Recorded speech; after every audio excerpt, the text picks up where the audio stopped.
गण गणपते नमो नमः। जय श्री गणेश। भगवान गणेश की कृपा सदा सर्वदा आप पर बनी रहे। आज है 4 जून बुधवार का दिन। आज के इस वीडियो में हम पाठ करेंगे श्री गणपति अथर्वशीष का हिंदी में। तो चलिए शुरू करते हैं। भगवान गणपति को मेरा नमस्कार है। हे गणेश, तुम ही प्रत्यक्ष तत्व हो, एकमात्र तुम ही करता हो, तुम ही एकमात्र धरता हो, तुम ही एकमात्र हरता हो। निश्चय ही तुम ही सब रूपों में उपस्थित ब्रह्म हो, तुम ही साक्षात नित्य आत्म स्वरूप हो। मैं न्याय संगत कहता हूँ, सत्य कहता हूँ। हे श्री गणेश, आप मेरी रक्षा करो। आप वक्ता अर्थात बोलने वाले की रक्षा करो, आप श्रोता अर्थात सुनने वाले की रक्षा करो, आप दाता की रक्षा करो, आप धाता की रक्षा करो, व्याख्या करने वाले आचार्य की रक्षा करो, आप शिष्य की रक्षा करो, आप पश्चिम से रक्षा करो, आप पूर्व से रक्षा करो, आप उत्तर से रक्षा करो, आप दक्षिण से रक्षा करो, आप ऊपर से रक्षा करो, आप नीचे से रक्षा करो, आप सब ओर से मेरी रक्षा करो, आप चारों ओर से मेरी रक्षा करो।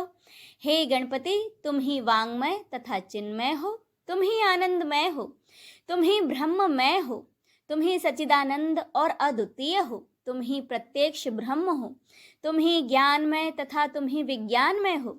ये संपूर्ण जगत तुमसे ही उत्पन्न होता है, ये संपूर्ण जगत तुम में ही सुरक्षित रहता है, ये संपूर्ण जगत तुम में ही विलय को प्राप्त होगा।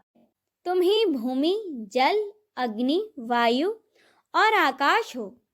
तुम ही चारों प्रकार की वाणी अर्थात परा, पश्चंती, बैखरी और मध्यमा हो।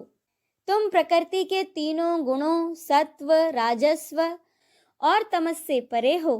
तुम जागृत, स्वप्न और सुसुप्ति इन तीनों अवस्थाओं से परे हो। तुम स्थूल, सूक्ष्म और वर्तमान तीनों देहों से परे हो। तुम भूत, भविष्य और वर्तमान तीनों कालों से परे हो।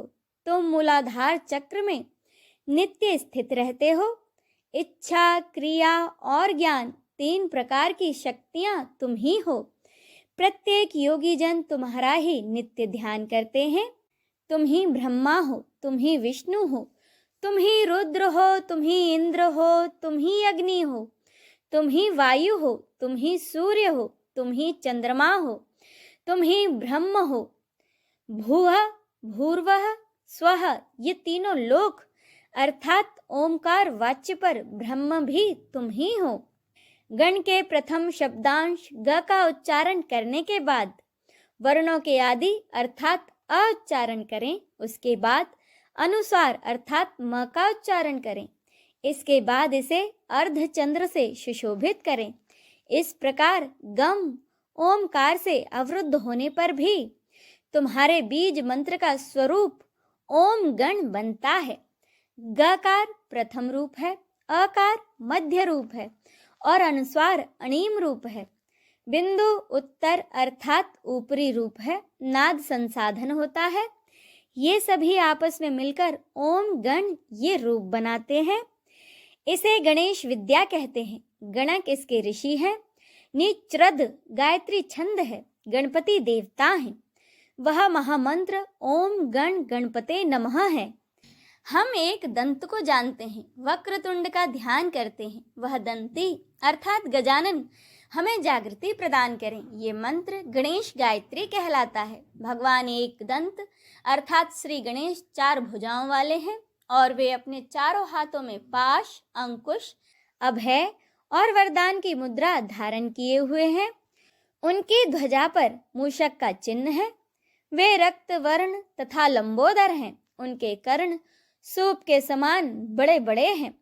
वे रक्त के समान वस्त्र धारण करने वाले, शरीर पर रक्त चंदन का लेप किए हुए, रक्त पुष्पों से पूजे जाने वाले हैं। वे भक्तों पर अनुकंपा करने वाले हैं।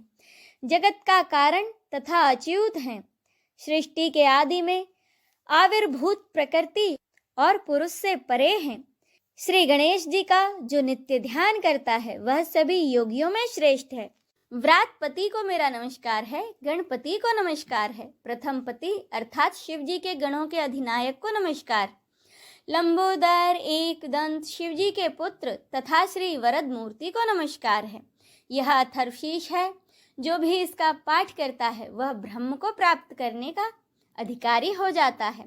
उसके सब प्रकार के विघ्न बाधाएं समाप्त हो जाते हैं। वह सब जगह सुख को प्राप्त करता है तथा वो पांचों प्रकार के महान पातकों तथा उपपातकों से भी मुक्त हो जाता है। जो भी इसका सायंकाल में पाठ करता है उसके पूरे दिन के पापों का नाश हो जाता है। प्रातः काल इसका पाठ करने से रात्रि के सभी पापों का नाश हो जाता है। जो प्रातः सायं दोनों समय इसका पाठ करता है वह निष्पाप हो जाता है। वह सभी जगह विघ्नों का नाश कर धर्म, अर्थ, काम और मोक्ष को प्राप्त करता है। यह अथर्वशीष उसको नहीं देना चाहिए जो शिष्य ना हो। जो मोहवश अपात्र को उपदेश देता है वह महापापी हो जाता है। इस अथर्वशीष का सहस्त्र बार पाठ करने से उपासक की जो भी कामना होती है वह उसे सिद्ध कर लेता है। जो भी अथर्वशीष का पाठ करते हुए गणपति को स्नान कराता है वह वक्ता बन जाता है। जो चतुर्थी तिथि को उपवास करते हुए इसका जाप करता है वह विद्वान हो जाता है। यह अथर्वण ऋषि का वाक्य है। इसका पाठ करने वाले को कभी भय नहीं होता। जो दुर्वा के द्वारा भगवान गणपति का यज्ञ पूजन करता है वह कुबेर के समान हो जाता है। जो धानी और लाई के द्वारा यज्ञ पूजन करता है वह यशस्वी तथा मेधावी हो जाता है। जो सहस्त्र मोदकों द्वारा यज्ञ और पूजन करता है वह मनोवांछित फलों को प्राप्त करता है। जो देसी गाय के घी युक्त समिधा से यज्ञ और पूजन करता है वह सब कुछ प्राप्त कर लेता है।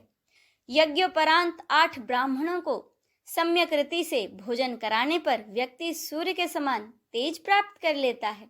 सूर्य ग्रहण में, महानदी में या श्री गणेश की प्रतिमा के पास इस अथर्वशीष को जपने से इसकी सिद्धि हो जाती है तथा वह महाविघ्न, महादोषों तथा महापापों से भी मुक्त हो जाता है।